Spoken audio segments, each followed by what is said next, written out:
Você já se perguntou como Caim, um dos primeiros filhos de Adão e Eva, poderia ter encontrado uma esposa e gerado um filho se Adão e Eva foram os únicos pais da humanidade? Esse mistério pode parecer intrigante. No entanto, mergulhando nas entrelinhas da Bíblia, encontramos respostas fascinantes que podem lançar luz sobre esse mistério aparente. Neste vídeo, vamos encontrar a resposta, e pode ter certeza que surpreenderá você. A narrativa de Gênesis descreve a criação de Adão e Eva como o marco inicial da humanidade. Deus formou Adão do pó da terra, infundindo vida ao soprar em suas narinas, e criou Eva a partir de uma costela de Adão, estabelecendo a primeira união matrimonial. Esse ato não apenas deu origem à humanidade, mas também definiu a relação entre Deus e sua criação, estabelecendo as bases para a história bíblica. No Jardim do Éden, Adão e Eva viveram em harmonia, cumprindo o mandato divino de serem fecundos e multiplicarem-se. Gênesis 1:28. Com o tempo, eles começaram a formar uma família, gerando filhos como Caim, Abel e mais tarde Sete, além de outros filhos e filhas mencionados em Gênesis 5:4. Essa prole extensa é crucial para entender a expansão inicial da humanidade e o contexto em que Caim encontrou sua esposa. A criação de Adão e Eva também reflete valores teológicos profundos, como a igualdade entre homem e mulher, ambos feitos à imagem de Deus, Gênesis 1:27, e a instituição do casamento como uma aliança sagrada. Esses princípios moldaram a narrativa bíblica, oferecendo um fundamento para as relações humanas e espirituais que se desenvolveriam ao longo da história. Caim e Abel, os primeiros filhos nomeados de Adão e Eva, cresceram em um mundo ainda próximo da perfeição original, mas suscetível às tensões humanas. Caim escolheu a agricultura, dedicando-se ao cultivo da terra, enquanto Abel tornou-se pastor, cuidando de ovelhas.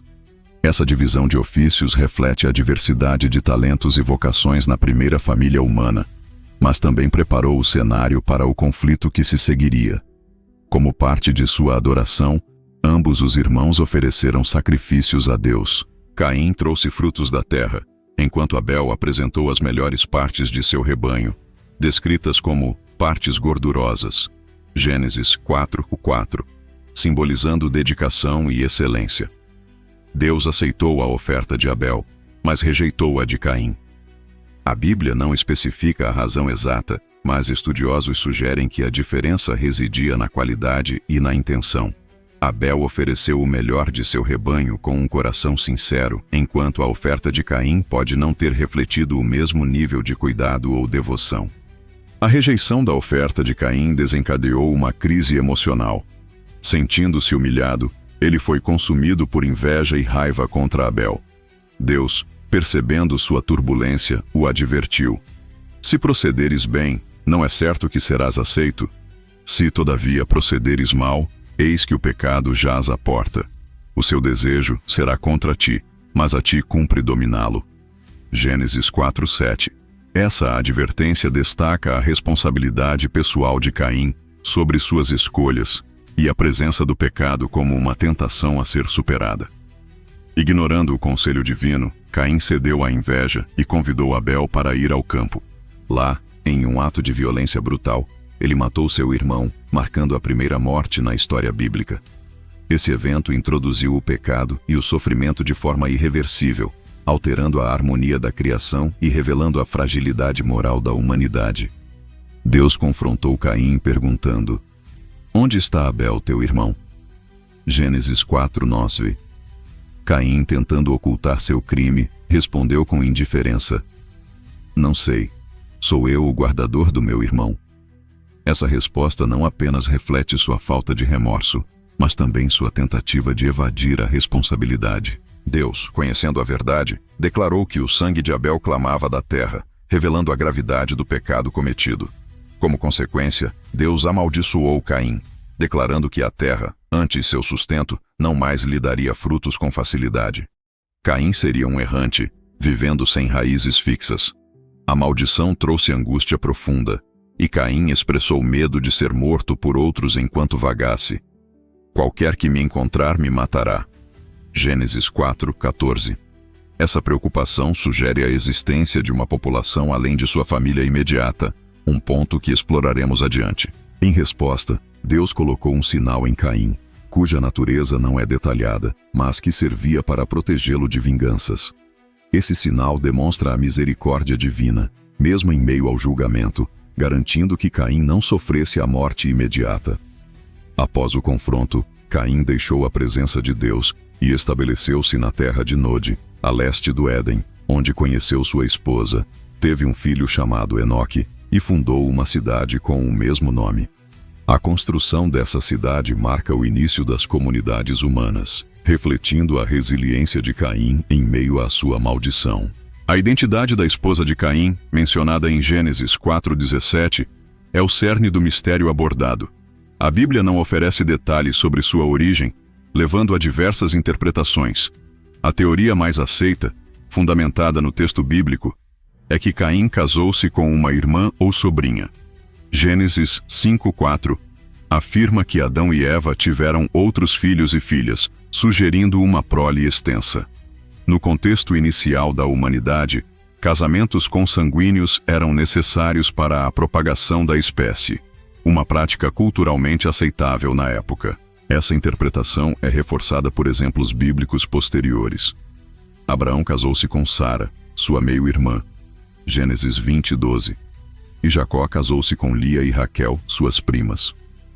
Esses casamentos refletem normas antigas que permitiam uniões entre parentes próximos, especialmente em períodos de população limitada.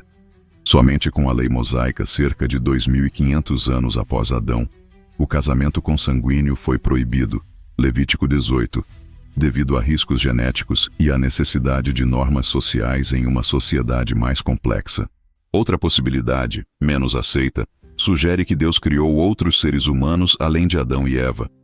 Essa teoria busca explicar o temor de Caim de ser morto por qualquer que me achar, Gênesis 4:14, e a existência de uma cidade fundada por ele, que pressupõe uma população significativa. No entanto, Gênesis foca exclusivamente na família de Adão e Eva, sem menção a outras criações humanas, tornando essa ideia especulativa e sem respaldo bíblico direto. Alguns defensores dessa teoria tentam conciliá-la com evidências arqueológicas de populações antigas, mas ela permanece debatida entre teólogos. Textos apócrifos, como o Livro dos Jubileus, oferecem perspectivas adicionais. Conhecido como Pequeno Gênesis, esse livro, embora não canônico nas tradições judaica e cristã majoritárias, é valorizado por algumas comunidades por sua narrativa detalhada. Nele, a esposa de Caim é chamada Avan, ou Quelima, dependendo da tradição, uma filha de Adão e Eva. O nome Avan, possivelmente derivado do hebraico ou fenício, pode significar força ou influência, simbolizando seu papel na linhagem de Caim. O Livro dos Jubileus também identifica Azura como a esposa de Sete, com um nome que evoca pureza celestial, refletindo sua conexão com a linhagem justa. Avan, como esposa de Caim, é apresentada como uma figura central na fundação da cidade de Enoque, um marco de organização social. Azura, por sua vez, contribui para a continuidade da linhagem de Sete, que gerou figuras como Noé. Embora o Livro dos Jubileus enriqueça a narrativa, sua natureza apócrifa significa que não é universalmente aceito, e suas informações devem ser consideradas com cautela, como uma tradição complementar ao texto bíblico. A longevidade dos patriarcas antediluvianos é um fator crucial para entender a expansão populacional no tempo de Caim. Gênesis registra idades extraordinárias. Adão viveu 930 anos, Sete, 912 anos, e Matusalém, o mais longevo, 969 anos. Essa longevidade permitiu que Adão e Eva gerassem uma prole numerosa, incluindo filhos e filhas não mencionados nominalmente.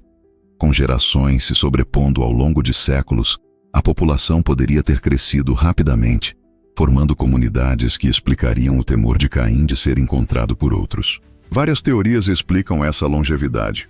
Uma sugere que o ambiente primordial, anterior ao dilúvio, era mais favorável, com uma atmosfera que protegia contra radiações nocivas. Outra aponta para uma genética mais robusta nos primeiros humanos, menos afetada por mutações acumuladas. Interpretações teológicas também propõem que a longevidade refletia a proximidade inicial da humanidade com Deus, diminuindo após o dilúvio como parte de um plano divino. Gênesis 6:3, onde Deus limita a vida humana a 120 anos, pode indicar essa transição.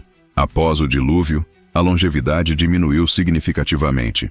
Abraão viveu 175 anos e Moisés 120 anos, refletindo mudanças ambientais, genéticas ou divinas. Essa redução também coincide com o aumento da população, reduzindo a necessidade de vidas tão longas para a propagação da humanidade. Enquanto a linhagem de Caim é marcada pelo pecado e pela errância, a de Sete representa a continuidade da justiça. Sete, nascido após a morte de Abel, foi visto por Eva como um substituto designado por Deus. Gênesis 4:25. Segundo o livro dos Jubileus, ele casou-se com Azura, gerando descendentes que moldaram a história bíblica. Entre eles, destaca-se Enos, que iniciou a prática de invocar o nome do Senhor. Gênesis 4:26, estabelecendo uma tradição espiritual central. Enoque, outro descendente, é conhecido por sua comunhão com Deus, sendo arrebatado sem experimentar a morte. Gênesis 5:24. O ápice da linhagem de Sete é Noé, cuja obediência durante o dilúvio preservou a humanidade e a criação. Sua história reforça o contraste com Caim. Enquanto Caim escolheu a violência, Noé optou pela fidelidade, demonstrando como escolhas morais moldam o destino humano. Essa dualidade entre as linhagens de Caim e Sete reflete a tensão inerente à condição humana, com o pecado e a redenção coexistindo na história. A narrativa de Caim e sua esposa levanta questões não apenas históricas, mas também teológicas. A Bíblia, como um guia espiritual, prioriza mensagens sobre fé, justiça e relacionamento com Deus, em vez de detalhes exaustivos sobre cada personagem. O silêncio sobre a esposa de Caim reflete esse foco, convidando os leitores a confiar na providência divina, mesmo diante de mistérios. Como diz Isaías 55:8-9, os meus pensamentos não são os vossos pensamentos, nem os vossos caminhos os meus caminhos, sugerindo que os planos de Deus transcendem nossa compreensão. Culturalmente, a história de Caim ressoa com temas universais, como ciúme, responsabilidade e redenção.